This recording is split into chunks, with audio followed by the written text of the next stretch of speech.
Favour dey follow Obi unto say Atiku petition to Tinubu fake certificate dey benefit Obi. My correct people, we greet una. Welcome now to this our channel. If na the first time when I dey waka jam this our channel, make una follow us, make una like our page, and make una help us dey share our videos. Una know say na ogbonge updated news, breaking news, correct tori na we dey carry come for una for here. So if una never subscribe to our YouTube channel, make una rush go subscribe and also turn on the notification bell so that anytime we be like say we drop updates, una go dey notified. Anyway, my people, make we enter the updates and the tori wey we carry come for una like this. Make una watch. Atiku dey work unknowingly for Obi unto say based on the petition wey he file against Tinubu over the fake certificate. Tinubu fake certificate na advantage to Obi and Labour Party case so for inside tribunal. Anyway, my people, I no wan talk too much. Make una watch this video from the beginning to the end and hear the whole analysis for this case. Looking at the presidential election petition tribunal, one won't be wrong to say that the success of certain prayers in Atiku's petition will work in the favor of Peter Obi, not Atiku himself. Let's take it one by one. The 25% requirement in Abuja, for instance, when the court interprets that section of the constitution that deals with it, it will not favor Atiku Abubakar because he himself did not score 25% in Abuja. The issue of 25%, like already analyzed in many videos, it's a constitutional matter. It doesn't need anyone to bring any witness to testify or say anything. It's just for the judges to interpret this relevant section of the constitution. What about the disqualification of Tinubu and all the forgeries of the certificate, the dual nationality that he refused to disclose? There's no doubt that Atiku brought formidable evidence to court. But is he going to benefit from it in case the court rules in the positive? Before we answer that question, let's take another look at the certificate, because a lot of people are trying to waive it and say, they don't have evidence, they don't do this, they don't do that. You can't just waive this issue away because the evidence is actually in court right now. Let's look at the certificate. This is the certificate that Tinubu submitted to INEC. As you can see, this is a certified true copy that Atiku and his legal team got from the High Court. They filed this matter at the High Court, but it's like the High Court declined jurisdiction. So they brought it back to the tribunal. You can see all the differences. You can see, look at all the fonts. The Chicago State University that written is not the same font. And 3 people signed this certificate, unlike 2 in the original.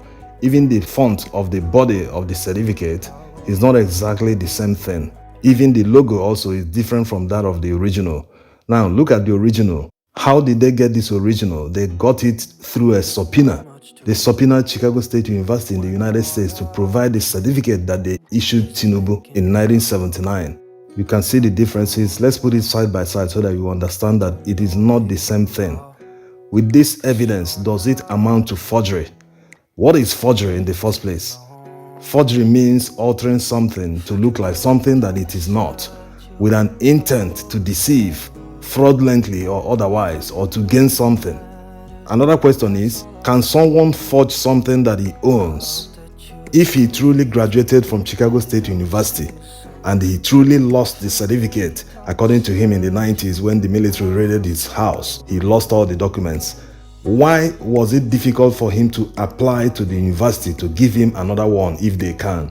There are some Nigerian universities that can't issue you a second certificate. They can only give you a cover letter. Or you yourself, you can go to court and get an affidavit as a cover.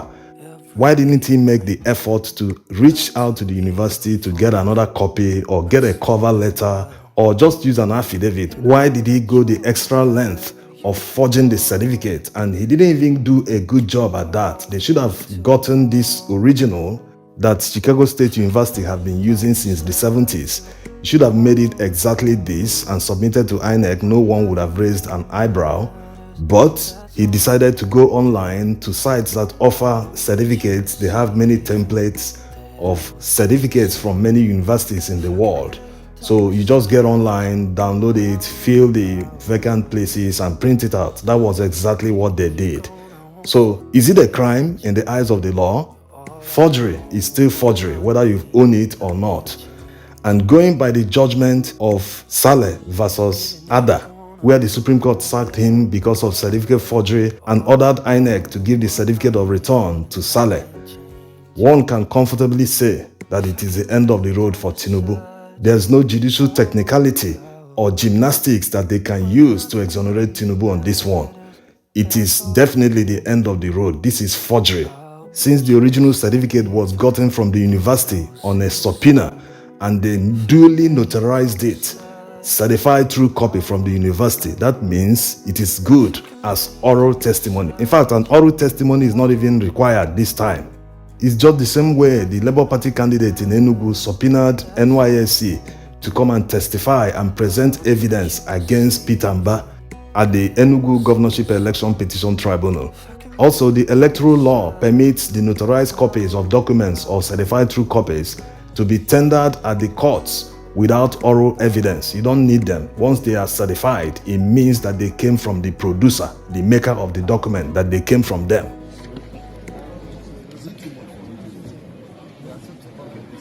Now, with this incontrovertible evidence from Atiku that Tinubu really forged his certificate, if the court eventually disqualifies him because of the forgery, will Atiku benefit from it? What will determine if Atiku will benefit from the disqualification of Tinubu is if the tribunal is not able to determine the true winner of the election. Remember, they will not deliver the judgment in isolation. They will look at all the prayers of the PDP and that of the Labour Party and deliver judgment one by one the same day. If they disqualify one candidate, the candidate is struck off from the election with the entire votes that the candidate scored. The votes we are talking about here are lawful votes, not rigged results or allocated figures by INEC. First of all, they will determine the number of lawful votes that all candidates received in the election. When they determine that, they will now check other conditions that a winner must meet according to the Constitution, which is the 2/3 in 24 states across the country, and FCT. The only person that scores this, of course, is widely known. It is Peter Obi that scored it. So he will stand to benefit if they are able to disqualify Tinubu and still determine the highest lawful votes. So the only way Atiku will benefit is if the court is not able to determine the winner. If they look at all the evidence submitted by the Labour Party, PDP, and all the petitioners, and they are still not able to agree with Labour Party that they won the election, that the evidence is insufficient or they can't add all the figures to arrive at a winner, then definitely there will be a rerun election. And with Tinubu disqualified, that means Peter Obi and Atiku will face off in the next election. So the issue of cancellation, where Atiku is saying that the margin between him and Tinubu is less than the number of unaccounted votes, not just the 18,000 polling units that are missing or blurred on IREF, but there are others that were not even uploaded. So if they are able to gather all this and estimate that maybe the polling units amount to about 3 million or 4 million votes, so when all these are done, it might still not lead to an outright cancellation of the election. Nigeria cannot afford another election, and there is no guarantee that what happened before won't happen again. This is the problem. So it is better for the courts to determine who won the election if they can, because the evidence is before them. Let them look at the evidence and determine the winner. There's no need cancelling the election when a winner can be determined.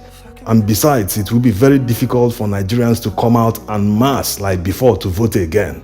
The kind of crowd that trooped out in polling units across the country to vote last time around, we might not even see 20% of that, because it took time for people to be convinced to come out to vote. And they did come out to vote, but at the end, their votes didn't count. It would take a miracle for people to come out in case the election is cancelled.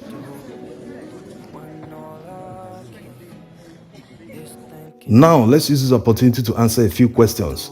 Rex wants to know if the INEC chairman will be the one to conduct another election in case of rerun or runoff, whatever. First of all, if the court orders a rerun or cancels the election, that means Tinubu will step down because it means he didn't win the election.